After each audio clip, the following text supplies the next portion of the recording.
Good morning, everybody.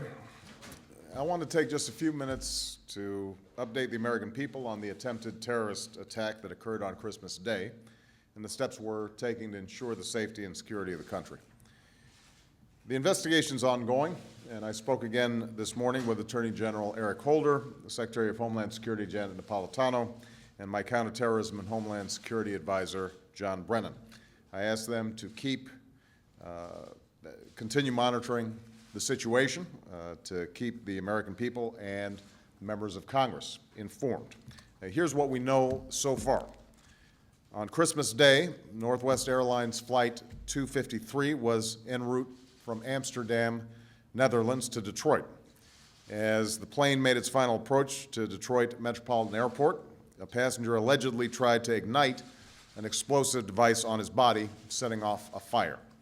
Thanks to the quick and heroic actions of passengers and crew, the suspect was immediately subdued, the fire was put out, and the plane landed safely. The suspect is now in custody and has been charged with attempting to destroy an aircraft. And a full investigation has been launched into this attempted act of terrorism, and we will not rest until we find all who were involved and hold them accountable. Now, this was a serious reminder of the dangers that we face and the nature of those who threaten our homeland. Had the suspect succeeded in bringing down that plane, it could have killed nearly 300 passengers and crew, innocent civilians preparing to celebrate the holidays with their families and friends. The American people should be assured that we are doing everything in our power to keep you and your family safe and secure during this busy holiday season. Since I was first notified of this incident, I've ordered the following actions to be taken to protect the American people and to secure air travel. First, I directed that we take immediate steps to ensure the safety of the traveling public. We made sure that all flights still in the air were secure and could land safely. We immediately enhanced screening and security procedures for all flights, domestic and international. We added federal air marshals to flights entering and leaving the United States, and we're working closely in this country, federal, state, and local law enforcement, with our international partners. Second, I've ordered two important reviews because it's absolutely critical that we learn from this incident and take the necessary measures to prevent future acts of terrorism. The first review involves our watch list system, which our government has had in place for many years to identify known and suspected terrorists so that we can prevent their entry into the United States. Apparently, the suspect in the Christmas incident was in this system, but not on a watch list such as the so-called no-fly list. So I have ordered a thorough review, not only of how information related to the subject was handled, but of the overall watch list system and how it can be strengthened. The second review will examine all screening policies, technologies, and procedures related to air travel.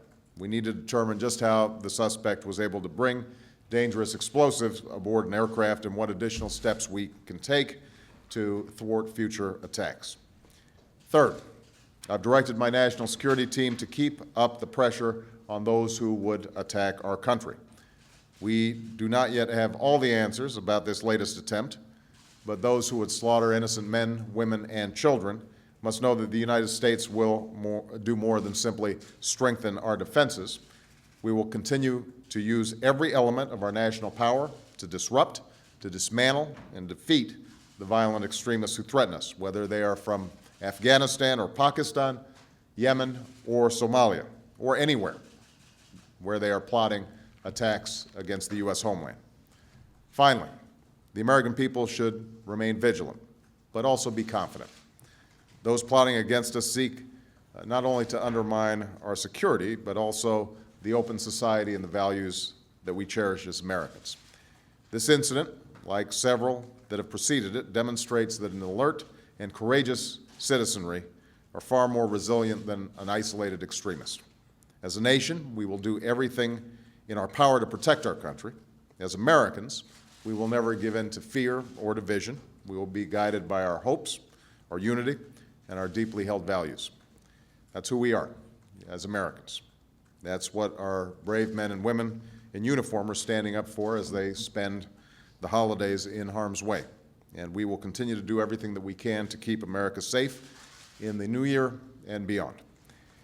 Before I leave, let me also briefly address the events that have taken place over the last few days in the Islamic Republic of Iran. The United States joins with the international community in strongly condemning the violent and unjust suppression of innocent Iranian citizens, which has apparently resulted in detentions, injuries, and even death. For months, the Iranian people have sought nothing more than to exercise their universal rights. Each time they have done so, they have been met with the iron fist of brutality, even on solemn occasions and holy days. And each time that has happened, the world has watched with deep admiration for the courage and the conviction of the Iranian people, who are part of Iran's great and enduring civilization. What's taking place within Iran is not about the United States or any other country. It's about the Iranian people and their aspirations for justice and a better life for themselves. And the decision of Iran's leaders to govern through fear and tyranny will not succeed in making those aspirations go away. As I said in Oslo, it's telling when governments fear the aspirations of their own people more than the power of any other nation. Along with all free nations, the United States stands with those who seek their universal rights. We call upon the Iranian government to abide by the international obligations that it has to respect the rights of its own people. We call for the immediate release of all who have been unjustly detained within Iran.